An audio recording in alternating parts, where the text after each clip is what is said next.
Udah akhir 2025, mungkin banyak nih yang HP-nya udah teriak minta diganti. Tenang, Best Indotech datang bawa rekomendasi. Oke, jadi ini video trilogi ya. Gua kebagian buat rekomendasi 1-5 jutaan. Jadi kalau kalian emang lagi perlu HP di price range segituan, ini video yang memang tercipta buat kamu. Tapi kalau butuhnya yang mid range di 6 juta ke atas itu ada Daniel yang bawain ya. Dan flagship itu ada Komalvin juga yang bawain. Jadi sesuaiin aja nih sama kebutuhan kalian. Oh ya, mungkin ada nih yang baru pertama kali lihat gua di Best Indotech. Kenalin, nama gua Anes. Kalau udah kenal, kita lanjutin videonya. Oke, disclaimer dulu nih, semua harga di video ini tuh kita ambil dari e-commerce. Jadi bisa aja ada voucher dan promo temporer yang bikin harganya bisa beda dari yang kalian lihat. Jadi do your own research juga nih.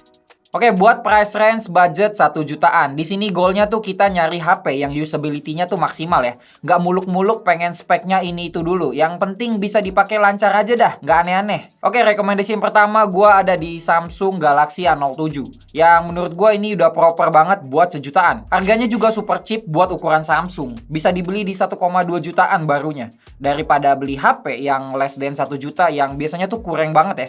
Mending naikin dikit nih budgetnya, udah paling make sense beli ini aja lah. Storage-nya juga udah UFS, chipset G99, nggak nge-lag, pakai One UI, dukungan softwarenya juga panjang. Drawback-nya cuma di memori aja nih yang 464 GB buat yang 1,2 juta tadi. Gue juga beli yang varian ini buat nyokap gue since dia cuma pakai WA doang, jadi aman aja 464. Tapi kalau kalian maunya naik ke memori yang lebih tinggi kayak 6128 atau 8256, itu harganya jadi makin tinggi ya. Instead of beli A07, gue malah rekomendasiin yang satu ini nih, yaitu Motorola G45. Harganya tuh di 1,8-1,9 jutaan tergantung akun e-commerce kalian wangi apa enggak promonya. Jadi kalau budget 1 jutaan kalian masih bisa melar nih sampai hampir 2 juta, ini sih no-brainer ya.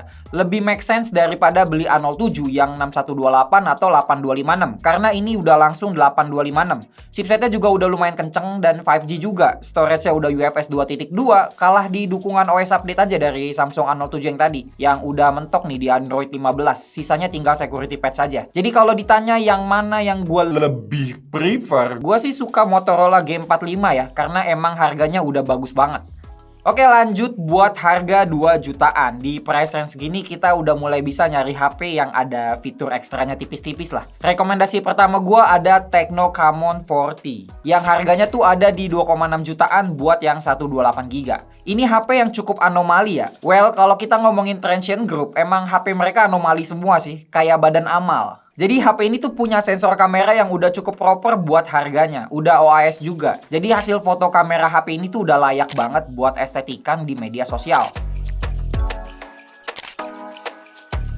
Layarnya juga udah AMOLED, chipsetnya kesukaan kita semua yaitu Helio G100. Drawback HP ini ya karena masih pakai G100, which means ya masih 4G. Tapi kalau kalian it's okay beli HP 4G, Tecno Camon 40 ini good option. Oke, lanjut ke rekomendasi kedua, ada Poco M7 yang harganya sekarang tuh di 2,2 jutaan ya. Mungkin ada yang ngeh kalau ini HP yang sama ya dengan Redmi 15. Speknya yang bikin pangling tuh baterainya ya, yang udah pakai silicon carbon 7000 mAh di 2 juta kecil. Chipsetnya pakai chipset Snapdragon paling populer di 1-2 jutaan, yaitu Snapdragon 685 yang masuknya ke bare minimum lah ya, walau slightly slower dibanding G99. Jadi buat yang emang nyari HP 2 jutaan dan nggak mau HP-HP-nya Transient, maunya dari keluarga Xiaomi ya, ini opsi yang cukup bagus. Tapi kalau yang mau yang desainnya lebih elegan, nggak norak-norak banget, di rekomendasi yang ketiga ini ada Infinix Note 50 Pro. Ini juga HP anomali banget ya, saking lakunya tuh harganya stabil banget, nggak turun-turun. Banyak banget nih fitur-fitur anomali yang ada di HP ini, kayak wireless charging lah, bisa reverse juga buat ngecas device lain, frame-nya udah metal, di tangan kerasa premium. Buat storage juga udah UFS, chipsetnya G100, udah cukup balance lah speknya, nggak ada yang terlalu dipangkas. Nah, kalau ditanya gue lebih prefer yang mana, gue sih prefer si Infinix Note 50 Pro ini. Oke, sekarang di price range 3 jutaan. Di sini goalnya kita udah mesti punya performance yang udah nggak di range-nya Helio G99 lagi ya. Layarnya yang proper dan kamera yang bisa diandelin. Rekomendasi pertama di 3 jutaan sudah pasti HP yang lagi meta ya, iQOO Z10R. Harganya tuh ada di 3,3 jutaan buat yang 818GB. Ini HP all-rounder banget yang susah banget nih dicari celahnya. Serba aman dari layar, performance, memori, sampai baterainya. Dan karena ini datang dari BBK, jadi buat after sales-nya juga udah terjamin lah. HP ini sebenarnya cheat code nih buat yang kepengen Vivo V60 Lite karena logonya ditimpa jadi logo iQOO dengan harga yang lebih murah 300.000. Lumayan banget kan? Oke, lanjut rekomendasi kedua ada Tecno Pova 7 5G. Ini HP 3 jutaan pas buat varian yang 8256GB.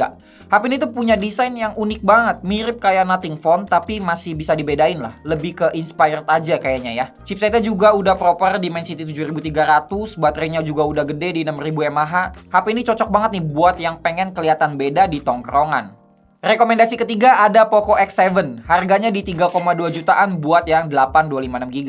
Ini HP yang kata kuncinya adalah aman ya. Aman banget pokoknya. Chipsetnya Dimensity 7300, layarnya AMOLED Curve, kamera 50MP udah ada OIS-nya. IP ratingnya pun udah di IP68. Segala sektor di HP ini tuh aman banget. Drawbacknya cuma satu aja, tulisan Poco di backdoornya ini gede banget ya. Tapi kalau ditutup casing juga tetap aman banget. Aman banget. Oke, dari ketiga rekomendasi ini gue lebih prefer si iQOO Z10R. Oke, lanjut ke price range 4 jutaan. Di sini rekomendasi pertama gue ada Poco X7 Pro yang dari rekomendasi lebaran kemarin masih jadi primadona nih. Harganya ada di 4 juta gede ya, tapi udah buat yang varian setengah tera. Gue rasa ini HP terbaik yang bisa kalian dapetin di harga segini. Chipsetnya kencang, Dimensity 8400 Ultra. Antutunya udah 1,5 jutaan, baterainya gede dan ngecasnya cepet juga. IP rating juga udah di IP68. Sulit dikalahin sih nih HP, bikin brand lain pusing. Oke, buat rekomendasi kedua ada Motorola Edge 60 Fusion. Harganya di 4 juta kecil, kalau akun kalian wangi bisa under 4 juta malah. Jujur dari tadi gua ngasih rekomendasi baru HP ini doang nih yang belum pernah gua pakai. Cuma icip-icip aja di tangan, tapi makin kesini makin menarik aja. Chipsetnya Dimensity 7400, layar rapi OLED, kameranya pakai sensor Sony Lithia 700C. Desainnya juga khas Motorola banget yang pakai vegan leather yang di tangan tuh enak banget. Jadi kelihatan ini HP tuh ngejar ke experience yang balance dan mulai ada feel premiumnya instead of ngejar performa yang maksimum. Dan dari kedua HP ini, gue lebih prefer si Poco X7 Pro, no brainer. Oke, lanjut ke segmen terakhir gue di rekomendasi kali ini yaitu price range 5 jutaan. Di harga segini tuh harusnya udah bisa kasih feeling premium mid-range ya, ekspektasi pemakaian yang lebih panjang dan gak ada sektor yang disunat terlalu parah. Rekomendasi gue yang pertama ada Galaxy A56 atau A56. A-series yang satu ini emang sejuta umat banget. Banyak banget orang di sekitar gue yang pakai HP ini jadi HP kedua karena katanya nyaman banget. Harganya tuh sekarang ada di 5 juta kecil buat yang 8256GB. Ini HP tuh di tangan feelingnya udah premium banget dengan bodi yang metal, pakai Exynos 1580, layar AMOLED-nya cakep khas Samsung. Dan sekali lagi ya, ini tuh Samsung yang kasih update software yang panjang banget. Jadi harusnya sih bisa pakai HP ini dengan ekspektasi 3-5 tahun masih aman aja. Oke, lanjut ke rekomendasi kedua ada iQOO Neo 10. Harganya tuh ada di 5 juta kecil buat yang 8256GB. HP ini tuh punya 3 varian storage ya, cukup lengkap. Dan gue udah sempat nyobain juga buat tracking di Cicadon dan baterai 7000 mAh-nya tuh nggak habis-habis cuy. Chipsetnya juga ngebut banget di 8S Gen 4, Antutunya di 1,9 jutaan, ngecasnya juga ngebut di 120 watt. Ini HP tuh ngejar performa banget sih emang. Drawbacknya di tangan masih kerasa plastiki aja, sisanya aman banget. Next, rekomendasi terakhir dari gua yaitu The King Poco F7. Tadinya HP ini tuh mau dimasukin ke rekomendasi 6 jutaan sama si Daniel karena harga retailnya tuh di 5.999. Tapi setelah lihat aktualnya di pasaran tuh dia dijual di 5,7 juta buat yang 12 GB. Dan cuma ada satu varian, akhirnya kita masukin nih ke 5 jutaan yang bikin dua HP tadi terpaksa harus bertekuk lutut terhadap Poco F7 yang punya value terlalu gila. Chipsetnya sama dengan iQOO Neo 10 tadi ya di 8S Gen 4 tapi dengan perbandingan storage yang sama. Poco F7 tuh bisa kasih harga yang lebih murah. Frame-nya metal tapi tetap kasih feeling yang premium. Main kamera juga oke dengan sensor Sony IMX882 yang udah ada OIS-nya juga. Nah, kalau di 5 jutaan ini, gue lebih prefer si Poco F7 ini. Jelas banget kayaknya ya, dari tadi gue puji mulu soalnya ini HP.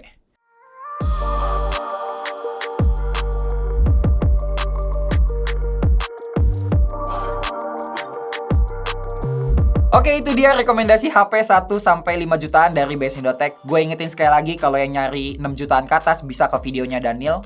Atau yang nyari flagship bisa cek video rekomendasi yang dibawain Ko Malvin juga. Kalau suka videonya bisa banget nih di-like, di-share juga ke temen yang lagi nyari HP. Kalau ada rekomendasi lain juga bisa ceritain aja di kolom komentar, kita diskusi di sana. Nama gue Anes, kita ketemu lagi di lain waktu dan lain kesempatan. Ciao!